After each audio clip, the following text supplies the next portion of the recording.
Hello friends, Shri BKKBSM BSc college પાલનપુરમાં આપનું સ્વાગત છે. હું Mamta Soni department of physics તરફથી આપનું હાર્દિક સ્વાગત કરું છું. તો ફ્રેન્ડ્સ, આપણે આજે સ્ટાર્ટ કરવાના છીએ પેપર નંબર 504નો unit number 2 basic transistor amplifier. તો આની અંદર આપણે અલગ અલગ ટાઈપના એમ્પ્લીફાયર શીખવાના છીએ, અલગ અલગ કપલિંગ કરીને, અને એની રચના કઈ રીતની છે એ શીખવાના છીએ. કરંટ એમ્પ્લીફાયર, વોલ્ટેજ એમ્પ્લીફાયર કઈ રીતના બને છે, એની રિક્વાયરમેન્ટ શું છે કે કેવો હોવો જોઈએ, પછી એના અમુક સૂત્રો જે અમુક ફ્રિકવન્સીએ બદલાય છે એ શીખવાના છીએ. એટલે એનું જે ડીપ નોલેજ કહેવાય કે એમ્પ્લીફાયરનું, એ આપણે આ જે યુનિટ છે એની અંદર જોવાના છીએ. તો આપણે સ્ટાર્ટ કરીએ આજે કે કરંટ એમ્પ્લીફાયર અને વોલ્ટેજ એમ્પ્લીફાયર પહેલાં તો સમજાવો, કારણ કે મેઇન હીરો જે છે એ આ જ છે, કરંટ વોલ્ટેજ. તો કે પહેલું તો વોલ્ટેજ એમ્પ્લીફાયર, એટલે કે વોલ્ટેજ એમ્પ્લીફાયરની પ્રાથમિક જરૂરિયાતો નીચે મુજબ છે કે જ્યારે ઇનપુટ સિગ્નલ જનરેટર જોડવામાં આવે ત્યારે તેના વોલ્ટેજ બદલાઈ જવા જોઈએ નહીં. પછી બીજું છે કે આ માટે પરિપથનો ઇનપુટ અવરોધ આરઆઈ ખૂબ જ મોટો હોવો જોઈએ. એટલે આ એની જરૂરિયાત છે કે પહેલું જ્યારે જોડવામાં આવે છે તો વોલ્ટેજ બદલાવો જોઈએ નહીં, અને ઇનપુટ અવરોધ છે આરઆઈ ખૂબ જ મોટો હોવો જોઈએ. પછી કે આઉટપુટ લોડ રેઝિસ્ટન્સના ફેરફારથી એમ્પ્લીફાયરના આઉટપુટ વોલ્ટેજ ઉપર અસર પ્રવર્તવી જોઈએ નહીં, અને આમ થવા વોલ્ટેજ એમ્પ્લીફાયરનો અવરોધ આરો નાનો હોવો જોઈએ. એટલે કે આ એની રિક્વાયરમેન્ટ છે. પહેલું કે આરઆઈ ખૂબ મોટો હોવો જોઈએ અને આરો ખૂબ નાનો હોવો જોઈએ, તો જ આપણને આ બધી વસ્તુ મળે કે વોલ્ટેજ એક તો બદલાય નહીં જો આરઆઈ ખૂબ મોટો હોય, અને આઉટપુટ વોલ્ટેજ પર અસર ના પ્રવર્તે જો આરઓ એટલે કે આઉટપુટ અવરોધ નાનો હોય તો જ આપણે કહેવાય કે વોલ્ટેજ એમ્પ્લીફાયર સારો એવો મેળવી શકીએ. તો અહીંયા આગળ છે આરઆઈ હાઈ, એટલે કે જે ઇનપુટ અવરોધ છે એ હાઈ હોવો જોઈએ, અને જે આઉટપુટ અવરોધ છે લો એટલે કે નાનો હોવો જોઈએ, તો જ આપણે વોલ્ટેજ એમ્પ્લીફાયર મેળવી શકીએ. સામાન્ય રીતે ક્લાસ એ એમ્પ્લીફાયરમાં જે આરઆઈ છે એ ઇન્ફિનિટિવ અને આરઓ છે એ કે ઓમેગા હોય છે. આરઓનું મૂલ્ય કેટલું હોય છે? કે ઓમેગાથી નાનું હોય છે. હવે કે આ શરતો ખાસ કરીને કોમન કલેક્ટર પરિપથમાં સંતોષાતી હોવાથી સીસી પરિપથ વોલ્ટેજ એમ્પ્લીફાયર તરીકે પસંદ કરવામાં આવે છે. જે આપણે શરતો હમણાં જોઈ એ માત્ર જે કોમન કલેક્ટર પરિપથ છે ત્યાં વધારે સંતોષાય છે, એટલા માટે આપણે જે કોમન કલેક્ટર પરિપથ છે એનો ઉપયોગ આપણે વોલ્ટેજ એમ્પ્લીફાયર તરીકે વધારે પસંદ કરીએ છીએ. હવે વાત કરીએ આપણે કરંટ એમ્પ્લીફાયરની. એટલે કે કરંટ એમ્પ્લીફાયરની જે પ્રાથમિક જરૂરિયાતો છે એ નીચે મુજબ છે. જ્યારે એમ્પ્લીફાયરના ઇનપુટમાં સિગ્નલ જનરેટર જોડવામાં આવે ત્યારે જનરેટર પ્રવાહ પર કોઈ અસર પ્રવર્તવી જોઈએ નહીં. બસ સેમ જે વોલ્ટેજમાં હતું એ જ છે. આ માટે એમ્પ્લીફાયર પરિપથમાં ઇનપુટ અવરોધ આરઆઈ બને એટલો નાનો હોવો જોઈએ. થોડું વોલ્ટેજથી થોડું ઉલટું છે કે અહીંયા આગળ જે ઇનપુટ અવરોધ છે એ નાનો હોવો જોઈએ અને આઉટપુટ અવરોધ છે એ મોટો હોવો જોઈએ, તો એ કરંટ એમ્પ્લીફાયર બને છે. એનાથી વોલ્ટેજથી થોડું ઉલટું છે. અને કે લોડ અવરોધમાં થતા કોઈ પણ ફેરફારમાં આઉટપુટ કરંટમાં કોઈ ફેરફાર થવો જોઈએ નહીં. એટલે કે આઉટપુટ કરંટ એ લોડ અવરોધથી નિરપેક્ષ હોવો જોઈએ. એટલે કે જો બદલાય છે લોડ અવરોધ તો આઉટપુટ કરંટ ના બદલાય, એટલે કે એકબીજાથી નિરપેક્ષ હોવા જોઈએ, અલગ હોવા જોઈએ. આમ થવા માટે આઉટપુટ અવરોધ આરઓનું મૂલ્ય બને તેટલું મોટું હોવું જોઈએ. પછી કે કોમન બેઝ અને કોમન એ મીટર એમ્પ્લીફાયરના બધા આઉટપુટ અવરોધ મોટા હોવાને કારણે બંને જોડાણ કરંટ એમ્પ્લીફાયર તરીકે બનાવવામાં આવે છે. કે જે આ બધી જરૂરિયાતો છે એ કોમન એ મીટર અને કોમન બેઝ જે એમ્પ્લીફાયર છે એમાં વધારે પૂરી પાડે છે, તો આપણે એને કરંટ એમ્પ્લીફાયર તરીકે એટલા માટે એનો ઉપયોગ કરીએ છીએ. તો હવે જે થિયરી છે કે કોમન એ મીટર એમ્પ્લીફાયર આરી સાથે સમજાવો, આ થિયરી પૂછાય છે. તો એ સમજાવવા માટે પહેલાં આપણે સર્કિટ ડ્રો કરવાની રહેશે. પહેલાં તો કોમન એ મીટર, આરઈ, કારણ કે ઈ હોય ત્યાં આરઈ હોય જ, આરએસ હોય અને ઈએસ હોય, આટલી વસ્તુ તો હોય જ, અને આરસી અને વીસીસી, કારણ કે કલેક્ટર સાથે છે એટલા માટે એને આરસી કહ્યું છે, આપણે આરએલ પણ કહી શકીએ છીએ, અને અહીં આગળ વીસીસી છે. કે આપણે જાણીએ છીએ કે ટ્રાન્ઝિસ્ટરના પેરામીટર્સ તાપમાન અને ઓપરેટિંગ પોઈન્ટ ક્યુ પર આધારિત છે. વળી દરેક રચનાઓ દીઠ આ પેરામીટર્સ બદલાતા હોય છે, જેથી વોલ્ટેજ ગેઇન સ્થિર મળતા નથી, અને આ વોલ્ટેજ ગેઇન સ્થિર મેળવવા માટે એ મીટર ટર્મિનલ સાથે અવરોધ આરી આકૃતિમાં બતાવ્યા મુજબ જોડવામાં આવે છે. એટલે અહીંયા આરઈ છે એનો મેઇન રોલ શું છે કે જો આ સર્કિટ બદલાય છે તો વોલ્ટેજ ગેઇન અને પ્રવાહ ગેઇન જે છે એ સ્થિર રહે એટલા માટે આરઈનો ઉપયોગ, એટલે કે સર્કિટમાં સ્ટેબિલિટી લાવવા માટે આરઈનો ઉપયોગ કરવામાં આવે છે, અહીંયા જોડવામાં આવે છે. તો કે આ એમીટર અવરોધ ઇન્વર્સ ફીડબેક પૂરું પાડે છે, જેના કારણે વોલ્ટેજ ગેઇનની સ્થિરતા વધે છે. એટલે કે જો ઇન્વર્સ મતલબ કે અહીંથી પ્રવાહ વહેતો હોય અને કંઈક એવી મુશ્કેલી આવી ગઈ તો એને જે સ્ટેબલ કરવું હોય તો અહીંથી આરઈ એ શું કરે છે, રિવર્સ વોલ્ટેજ આપે છે. એટલા માટે શું થઈ જાય, પછી એ સ્ટેબલ થઈ જાય એટલા માટે, અને પછી એની સ્થિરતા વધી જાય ગેઇનની. તો કે આકૃતિ બી એ આકૃતિ એની સમતુલ્ય સર્કિટ છે. આ બી જે આકૃતિ એ હતી એની સમતુલ્ય સર્કિટ છે, કારણ કે સમતુલ્ય એટલે કે અહીંયા આગળ એ આઈ સ્વરૂપે લખેલું છે, એ આઈ -1 into RE upon A I, 1 - A I into RE. અહીંયા આગળ વીબીબી સ્વરૂપે છે, તો એની આપણે શું કહીશું, એની સમતુલ્ય સર્કિટ છે. તો કે આઈબી વડે દર્શાવેલ છે, જ્યાં એ આઈ એ કલેક્ટર તરફ આઈસી અને બેઝ કરંટ આઈબીનો ગુણોત્તર છે. જે એ આઈ શું છે, એક તો રિવર્સ છે એટલા માટે માઇનસ આઈસી અપોન આઈબી તરીકે દર્શાવેલ છે. હવે કે અવરોધની અંદરનો પ્રવાહ છે એ I is equal to IB minus AI into IB થશે. પછી બંનેની અંદરથી આઈબીને કોમન લેતા અહીં શું મળશે, 1 - એઆઈ ઇન્ટુ આઈબી. ક્યાં છે આઈડ્યું,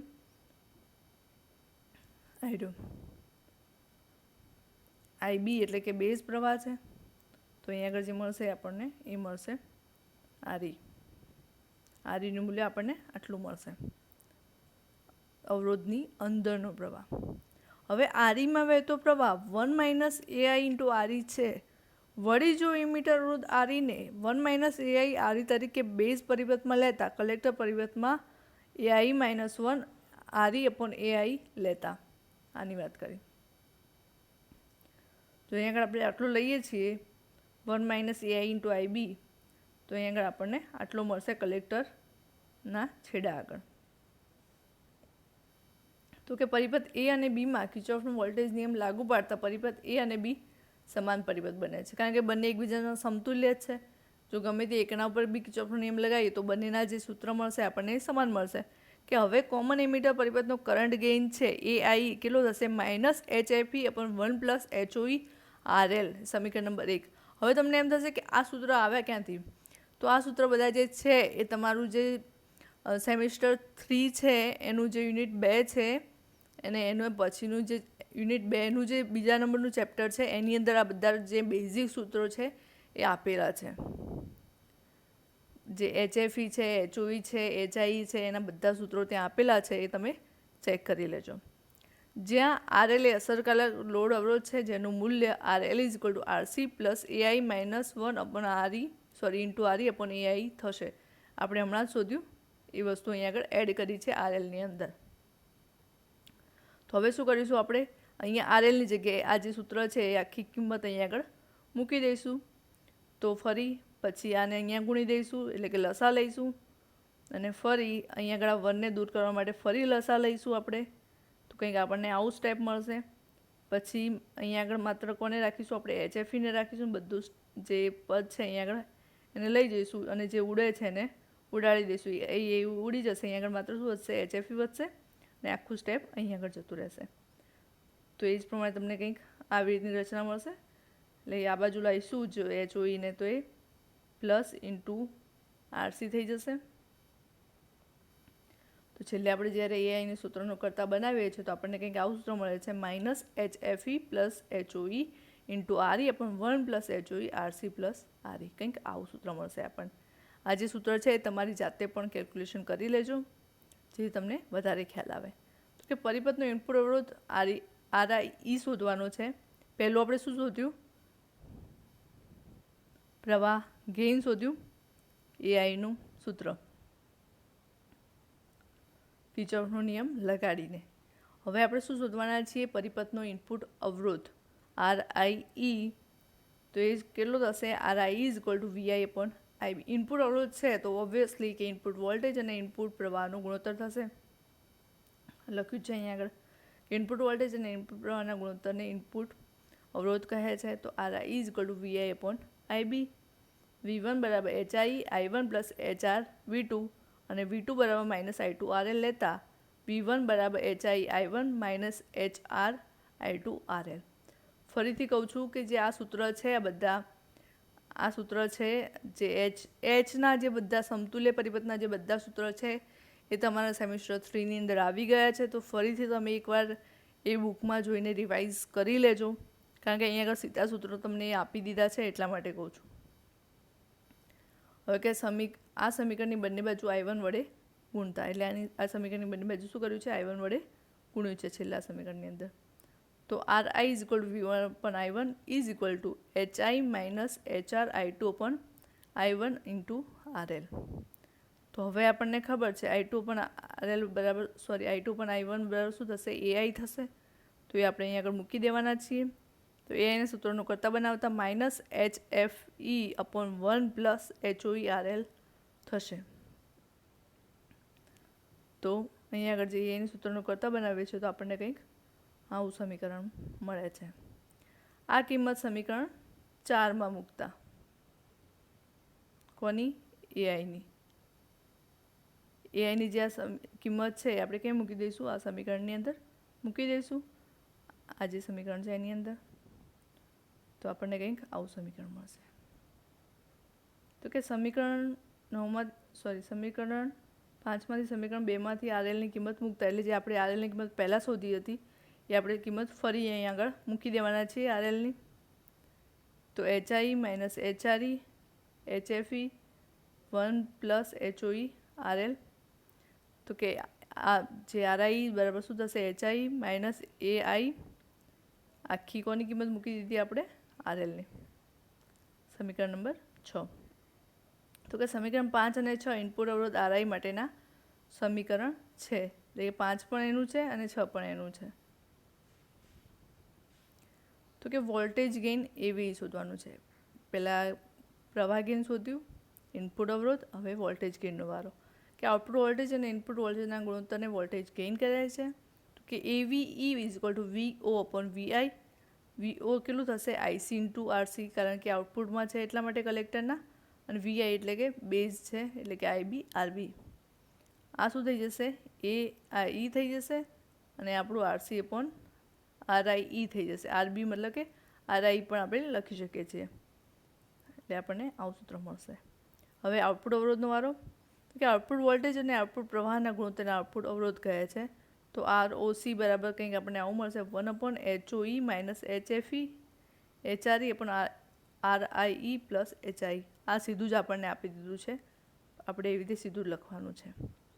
પછી અહીંયા તમને જ્યારે પૂછાય કે RE પરિપથ સમજાવો અને લખો તો માત્ર તમારે અહીંયા સુધી લખવાનું રહેશે, આઉટપુટ અવરોધ સુધી જ. ઓકે. હવે જે છે એ ફિક્સ બાયસનો પરિપથ દોરો. એક શોર્ટ ક્વેશ્ચન છે કે તમને એવું પૂછાય કે ફિક્સ્ડ બાયસનો પરિપથ દોરો, તો તમારે આ પરિપથ દોરવાનું રહેશે કે અહીંયા આગળ કોમન એમીટર, અહીંયા આગળ કેપેસિટર, અહીંયા આગળ 2 અવરોધ અને અહીંયા આગળ એક આ કેપેસિટર. એટલે કે 2 કેપેસિટર, 2 અવરોધ અને કોમન એમીટર. આ જે પરિપથ છે આખો એ ફિક્સ બાયસ પરિપથ કહેવાય છે. તો તમારે ફિક્સ બાયસ પરિપથ પૂછાય શોર્ટ ક્વેશ્ચનની અંદર તો આ દોરવાનો રહેશે. હવે કે CE હાઇબ્રિડ મોડલનો પરિપથ સમજાવો અને જરૂરી સૂત્ર મેળવો. તમને એવી થિયરી પૂછે કે CE હાઇબ્રિડ મોડલનો પરિપથ સમજાવો અને જરૂરી સૂત્ર મેળવો, તો આ થિયરી અહીંથી સ્ટાર્ટ થશે. તો આની અંદર શું છે પહેલાં સમજીએ સર્કિટની અંદર. ES RE છે, HIE HRE HFE. જો યાદ રાખવા માટે શું યાદ રાખશો? આ HIE HRE HFE અને HOE આ મેઇન સ્ટેપ છે આખા સમતુલ્ય સર્કિટની અંદર.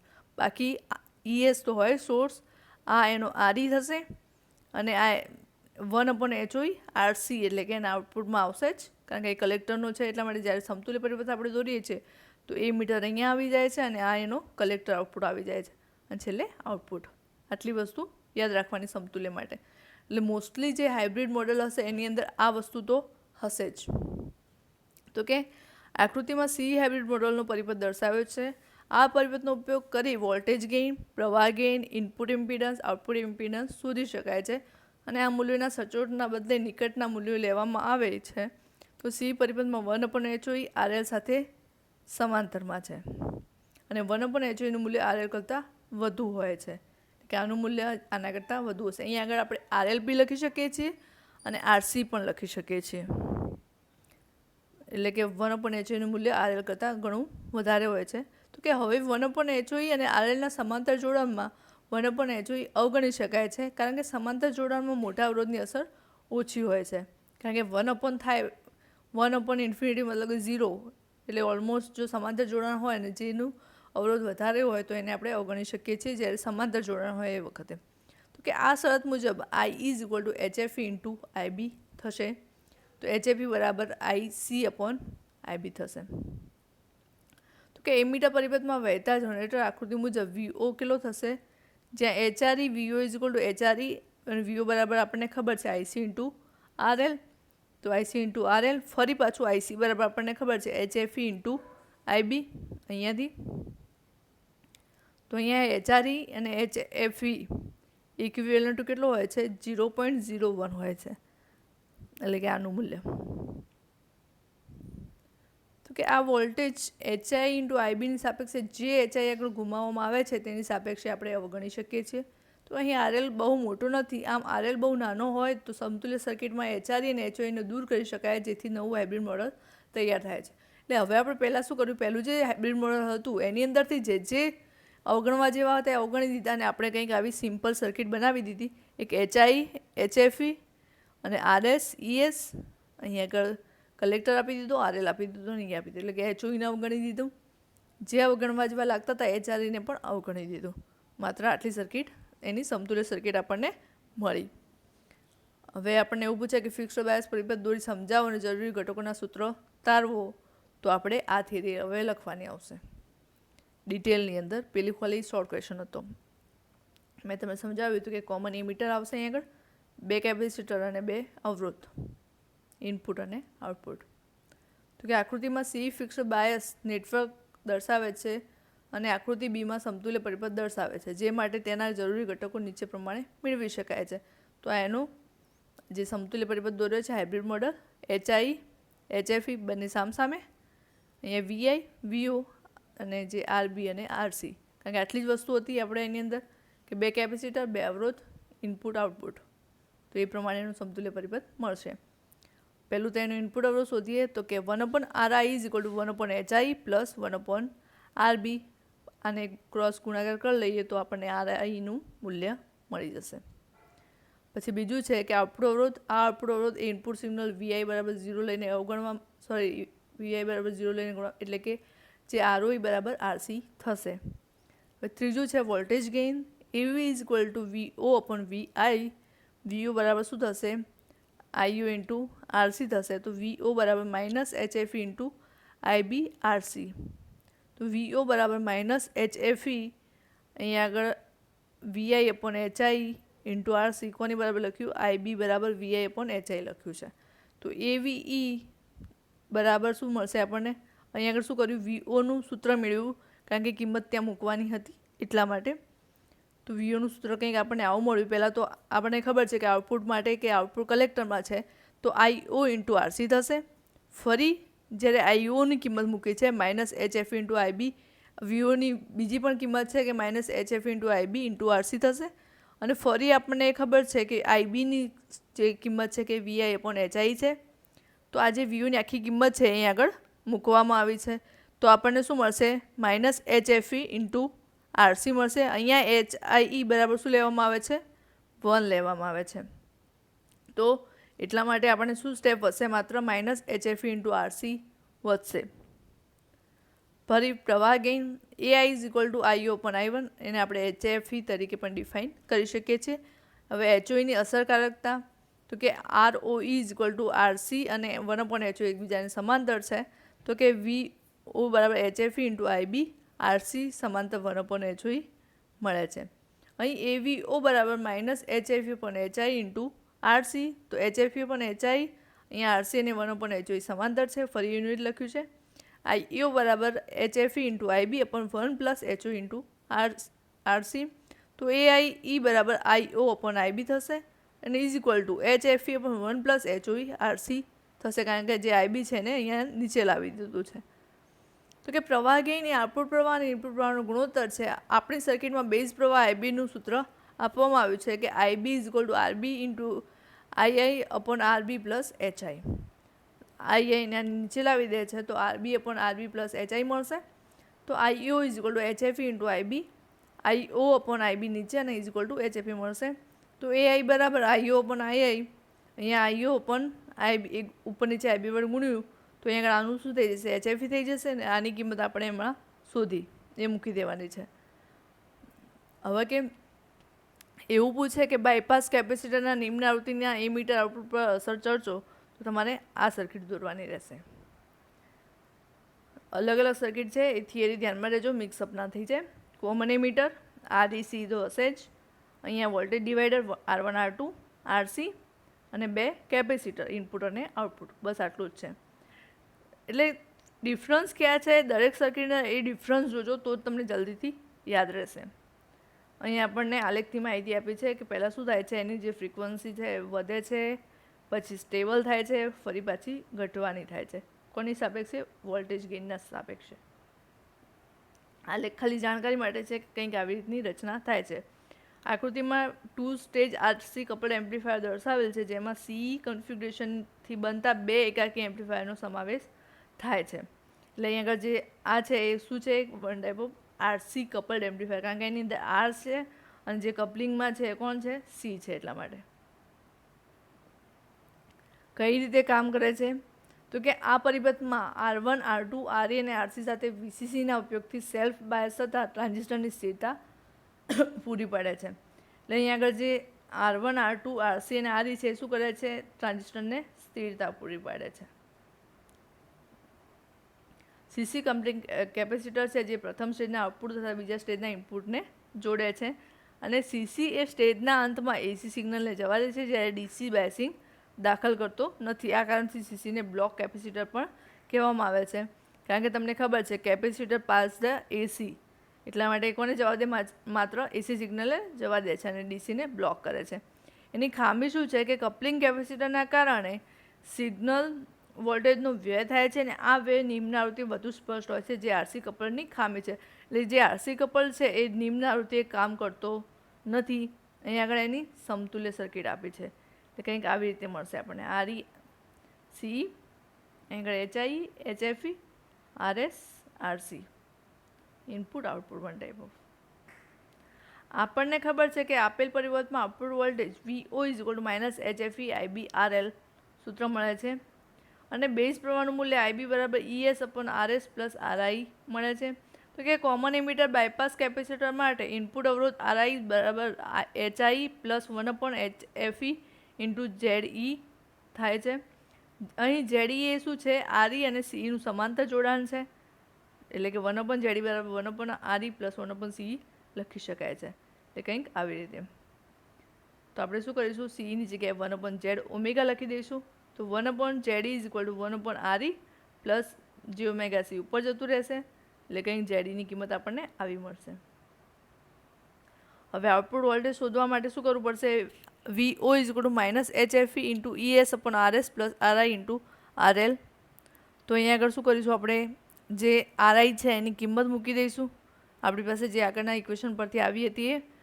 તો અને VOને સૂત્રના કરતા બનાવતા જઈએ, અને જે ક્રોસ કરીને જે ઉડે છે ઉડાડીએ, અને આટલું કેન્સલ થઈને આટલું વધશે આપણી પાસે. હવે કે નિમ્ન આવૃત્તિ વોલ્ટેજ ગેઇન કેટલો થશે? AVL is equal two VO upon ES થશે. L ફોર લો, એટલે કે જો તમને L આપેલો છે તો લો એટલે કે નિમ્ન આવૃત્તિઓ માટે વોલ્ટેજ ગેઇન, એટલે AVLનો મતલબ થશે નિમ્ન આવૃત્તિ voltage gain. VO upon ES થશે. તો કે AVL બરાબર VO, એટલે VOની કિંમત તો આપણી પાસે ઓલરેડી છે જ આગળના સૂત્રની મદદથી, એ અહીંયા મૂકી દીધી છે. તો અહીંયા આગળ એ પ્રમાણે AVLનું સૂત્ર મળે છે. જો ઓમેગા ખૂબ મોટો હોય તો આવૃત્તિ એફ પણ ઘણી મોટી હોય, કારણ કે 2π ઓમેગા થાય છે એનું, એટલા માટે. તો AVE is equal to minus HFE RL upon RS plus HI થશે અહીંયા આગળથી. અહીંયા આગળ છેલ્લું જે સૂત્ર છે ત્યાં શું કર્યું છે? ઓમેગા બરાબર 2πf મૂકેલું છે, એટલે કંઈક આવું સૂત્ર મળશે જ્યારે બધું કેન્સલ થઈને. તો કે ઉપરના સમીકરણ પરથી કહી શકાય કે વોલ્ટેજ ગેઇન ઓમેગા અથવા આવૃત્તિથી સ્વતંત્ર છે, તો આપણે કહી શકીએ કે આ મધ્યમાન આવૃત્તિ છે. એટલે કે અહીંયા આગળ કોઈ વોલ્ટેજ ગેઇન કે એની ઉપર ડિપેન્ડ નથી. એનો મતલબ કે જે ટાઈમે સ્ટ્રેટ રહે છે વોલ્ટેજ ગેઇન, આ એ સમયની છે. એટલે કે કયું કહેવાય મધ્યમાન, એટલે કે જે વચ્ચેનું હશે મિડલ પોઈન્ટ એ વખતની છે. તો કે AVMF એટલે કે middle frequency is equal two HFE RL upon RS plus HI, એટલે એને માનાંકમાં લખેલું છે. તો ફ્રેન્ડ્સ, આજે આપણે 4-5 પ્રકારની થિયરી શીખ્યા છીએ. એનું જે બેઝિક છે, એના જે સૂત્ર છે, તમે સેમ 3ની અંદર બુકમાં જોઈ લેજો, તો જ તમને આ થિયરીમાં ખબર પડશે. એટલે એ જે થિયરી છે એનું જે એડવાન્સ વર્ઝન છે એ આ થિયરીની અંદર છે. તો માત્ર શું કર્યું છે, એ જે તો સૂત્રનો ઉપયોગ કર્યો છે અને જે કોમન બેઝિક છે ફિઝિક્સનું એનો ઉપયોગ કર્યો છે, કે જેમ કે ઇનપુટ અવરોધ, આઉટપુટ અવરોધ, વોલ્ટેજ ગેઇન, પ્રવાહ ગેઇન, એ સૂત્રો શોધ્યા છે. પણ માત્ર આની અંદર વધારે કોનો ઉપયોગ કર્યો છે? સમતુલ્ય પરિપથોનો, એટલે કે જે H પેરામીટર્સ છે એનો ઉપયોગ કર્યો છે. એના માટે તમારે શું કરવું પડશે? જે H પેરામીટર્સ છે એના ઇક્વેશન જોવા પડશે. તો તમે જોઈ લેજો અને પછી આ થિયરી શીખજો અને લખીને તૈયાર કરજો, તો જલ્દીથી આવડશે. માર્ક્સ ખેંચી શકે એવી થિયરી છે એટલા માટે.